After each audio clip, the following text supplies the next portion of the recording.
Mirror ko lang. So yan mga Lodi, you have received 730 of GCash from Union Bank of the Philippines. So, ang ginamit nilang bangko is Union Bank sa PDAC. So, agad-agad na-receive ko siya. So, ganun lang kung paano mo i-cash out ang core mga Lodi. Eto mga Lodi, good evening sa inyong lahat. Ngayon, pag-usapan natin kung paano ba ma-convert yung ating mga core sa peso or paano natin i-transfer sa GCash para magamit natin. Kasi ang dami nagtatanong sa akin kung paano natin gagawin yan. So, magagawa natin yan. Panoorin nyo lang itong video na ito mga Lodi. Okay? So, ngayon, dito tayo sa gate.io. For example, meron ka na nakuhang core dun sa MetaMask mo. Okay, na-transfer mo na. So, dito. So, isipin nyo, meron ng 4 na core dyan, kumbaga. Kasi, alam nyo naman, ito yung compromise account. Isipin nyo lang, 4 ang nakalagay dyan. Paano nyo i-transfer itong 4 papunta dito sa gate.io? So, ang gagawin mo lang, punta ka sa gate.io, punta ka dito. Okay? So, makita mo yung core ang nakalagay, di ba? Hanapin mo yung core. Ito, core USDT. Tap mo lang. Ito na siya. Ngayon, makikita mo dito yung deposit. Click mo yung deposit na yan. Mapapadpad ka dito. Okay? Ngayon, ang gagawin mo is i-change mo ito into core. So, hanapin mo lang C-O-R-E. Yan o. Huwag ito, core. Okay? Ayan. So, pag makita mo ganyan, huwag mo nang pansinin. Yan na yun. Okay? Baka sabihin mo iba yung logo. Yan na yan. Yan na yung core. Tapos, ang network is sama yan. Okay? Wala na ibang network. So, ang gagawin mo lang, pag na-choose mo yung core na dito, i-copy mo tong address na to. Okay? Copy. So, ang minimum deposit amount is 0.00001 core. So, i-copy mo, punta ka ulit sa MetaMask mo. Punta ka sa MetaMask. So, isipin mo, meron kang 4 na core dyan. So, isi-send mo siya. I-send mo yung core. Okay? Yan. Paste mo lang yung address na yun. Ayun, na-check na siya. Ang nakalagay sa akin is you do not have enough core in your account. Pay for transaction fees. So, wala nga daw akong core. Pero, ganyan yung mag-send. Hindi magpapakita to pag meron kang available balance dyan na core. Okay? So, kung gusto mong i-send lahat, i-max mo siya. Pero, pag gusto mong, pag meron kang 6, tapos 4 lang i-send mo, ilagay mo dito. Ilang core ang send mo? 4 lang. Mga ganyan. So, $13.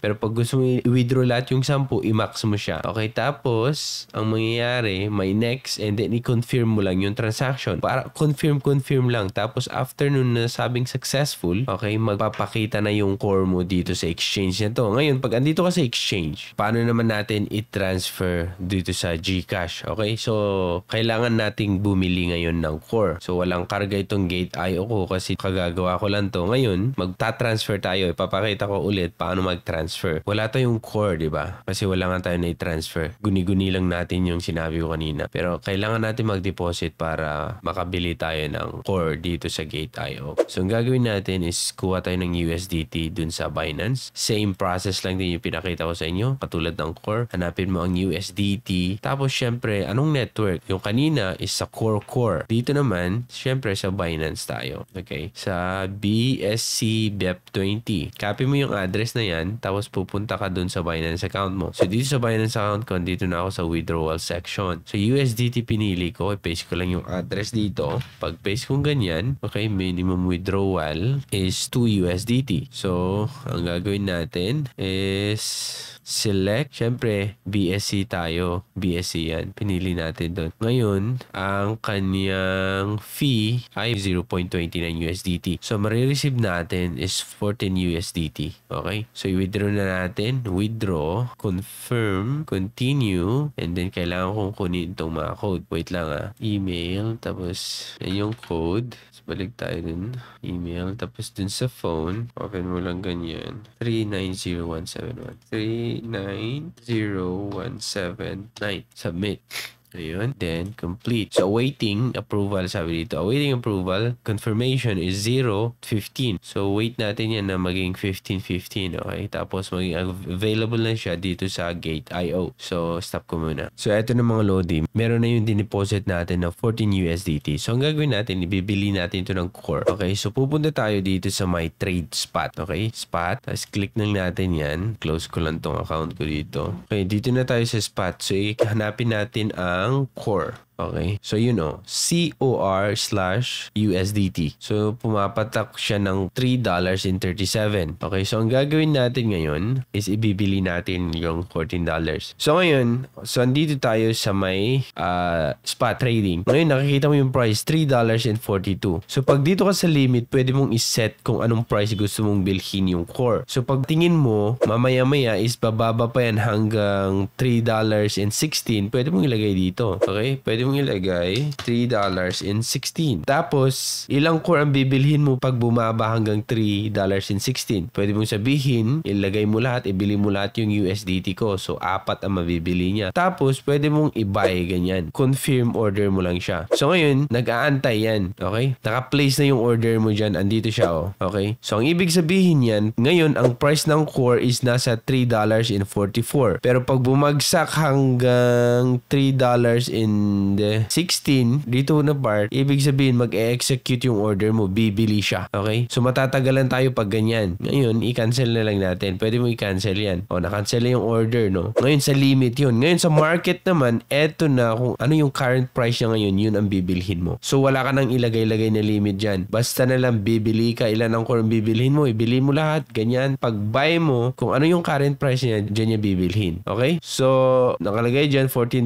Ibili natin for 4 na core. Buy. Pag confirm mo, order. Ayun, nakuha na. So, pag i-refresh mo, ayun, meron na akong 4 na core. Ngayon, anong gagawin natin dito? So, dito na, okay, meron ka ng 4 core. Ganun lang ang mag-trade. So, nakabili ka na ng core. Gusto mong invest ito, di ba? So, punta ka ngayon sa, ibalik mo ulit ito sa MetaMask mo. Kaso lang, hindi ko isi-send to sa MetaMask kasi kukunin naman ng scammer. So, ang gagawin natin, i-convert ulit natin itong core sa USDT para ma-transfer natin dito sa GCash natin. Okay? So, paano i-convert yan? Sell. Ibenta natin yung core natin ngayon. Kung ikaw, meron kang core, di ba? So, yan, ibenta mo. Punta ka naman sa sell. Market o yung limit, kung gusto mo, sa tingin mo, tataas pa yung core, tataas pa ng, sabihin nating $4.23. Ilagay mo dito, punta ka sa limit, tapos ilagay mo dito $4.23. Tapos, ibenta mo lahat yung core mo. So, may profit ka na 18. Binili mo siya ng 14, ngayon 18 na. Kung aabot sa price na ganun, aabot sa 14. So, sell mo lang siyang ganyan, i-confirm mo yung order. Ayan siya, oh. Na-create na yung order. So, once na umabot yung price na isinet mo, $4.23, maisisell yan. At doon ka magpa-profit. Binili mo lang siya ng 14, pero naka-gain ka ng 18. Okay? Pero pag hindi aabot dyan, tapos bababa, then wala. Andyan pa rin yan hanggang i-cancel mo. Okay? So, cancel natin. Ang gagawin natin, ibili na lang natin sa market price niya para magawa natin yung pag-transfer. Ayan, oh, market. So, ibenta ko itong core ko sa price niya ngayon. Okay? So, sell natin. I-confirm natin yung order. Tignan natin. Ayun. Check natin. Ayun. Yung core, meron na tayong USDT. Okay? So, i-withdraw na natin to. Punta ka lang dito sa my wallet and then funds management and then click mo funds overview. Okay? So, makikita mo na dito yung asset mo. Okay? So, nakita mo yan. 14. Nandito, i-withdraw mo lang siya. Withdraw mo siya. Ganyan. At itatransfer na natin sa GCash natin. So, ang gagawin natin, i-withdraw natin siya. So, withdraw. Click mo yung withdraw. At yan, USDT magpapakita. And then, iselect mo yung network. Ang isa-select nating network dito, mga Lodi, ay yung Polygon. USDT Polygon. Okay? Ngayon, saan tayo kukuha ng address na Polygon? Okay, eto. Pupunta tayo ngayon sa PDAX. So, itong PDAX na to ay gawang Pinoy na exchange at maayos to, mga Lodi. For your information lang. Okay? So, ganito ang gagawin natin. Hanapin mo dito. Meron din silang mobile. Hanapin mo yan. Ang USDT. Meron silang dalawang network dito. Yung USDT ng Ethereum na napakalaki ng transaction fee. Mas malaki pa sa wini-withdraw mo. At saka yung Polygon. So, itong Polygon ang gagamitin natin kasi yun ang pinili natin dito. Okay? Yung network na pinili natin na mag-withdraw ay Polygon. Ngayon, balik tayo doon. Ang gagawin mo is crypto in. Ibig sabihin, magpapasok ka ng crypto dito sa PDAX from Gate.io. Hindi crypto out, crypto in. Click natin yan. Tapos, i-copy natin itong address na to. Copy. Balik ka dun sa Gate.io and then i-paste mo itong address na kinapi mo sa PDAX. Ayan. Ngayon, ang withdraw mo, all 14. Yung $14.72, mawi-withdraw siya. Meron siyang fee na 1 USDT. So, ayan. Next natin. So, ilagay ko yung password. Tapos, send yung SMS code. Check natin. 315174. 315174. Confirm. Ngayon, verify natin. Bridge. Yan. Bridge ba yan? Bridge ata. Ayun, the withdrawal request is being processed. Ayun, processing pa siya. So, antayin natin yan kung ilang minutes ang katagal niya bago pumasok dun sa PDAX exchange. Pag-check ko dito, eto na siya. Andito na sa PDAX yung $13.74. So, ang gagawin natin is i-withdraw natin siya papunta sa GCash natin. So, yun kasi yung goal natin, di ba? So, ang gagawin mo is i-trade mo muna to sa basic. Kaya, ang gagawin mo, ilagay mo into peso. Okay. So, ayan. 744. Okay. So, 744 galing sa Polygon. So, 54 ang conversion niya per 1 USDT is 54 pesos. So, convert natin. Confirm. Ayun, success. Back home. So, mali yung ginawa ko. Dapat diniretso ko na sa PHP. Akala ko PHPT pala yun. So, ang gagawin natin is dito na. Okay. I-diretso na natin. So, ayan. 744. Convert na natin sa peso. Mali yung PHPT. Dapat PHP diretso na para hindi kayo mahirapan. Ako, iulitin na naman natin pero okay lang. Okay. So, yan. Confirm lang natin. Yan, success. Back to home. So, makita mo na dito, meron ka ng balance dun sa inyong peso. Okay. So, pag i-ganon mo, ayun. So, meron akong balance sa PHP na 744. So, ang gagawin ko, cash out ko na siya. So, eto, makikita mo dito, PHP, magpapakita dito, cash out mo lang siya. Cash out. Tapos, piliin mo ang GCash. Ilagay mo dito. Ang fee niya is 10 pesos. So, pwede mong sabihin 730.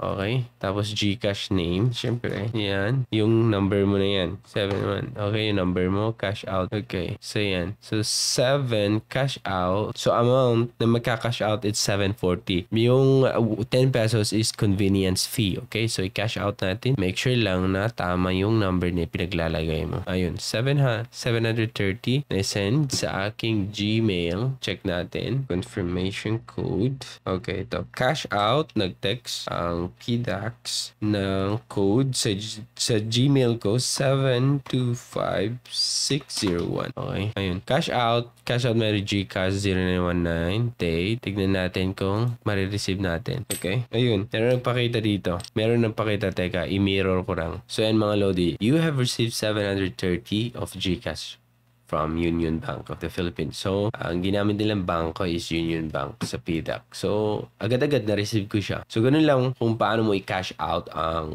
core mga Lodi. Pero, alam ko in the future, ang PDAX, habang lumalaki din ang core, pwede nilang i-list dito mismo. So, hindi mo na kailangang i-send yung core mo from MetaMask or from your wallet, Trust Wallet, papunta dito sa Gate.io or other exchanges na tumatanggap ng core, tapos i-send mo sa PDAX. Pwede nang diretso to PDAX exchange. Tapos, convert mo into peso and then send it to GCash. Ganun lang. Sa ngayon kasi, ang PDAX is hindi pa niya na-list ang core. Pero in the future, I know na magagawa din yan kasi alam ko itong core is a long-term project na kung saan makikilala din in the future. Okay? So, ayan kung paano ang mag-withdraw sa GCash mga Lodi. Follow nyo lang yung instruction. Okay? So, kung meron kayong question, lagay nyo sa comment section at sasagutin ko yan via TikTok account. Kung hindi pa kayo nakafollow sa TikTok account ko mga Lodi, ulitin ko na naman. Paki-follow naman. At ako si Torogi. Thank you so much for watching. Bye.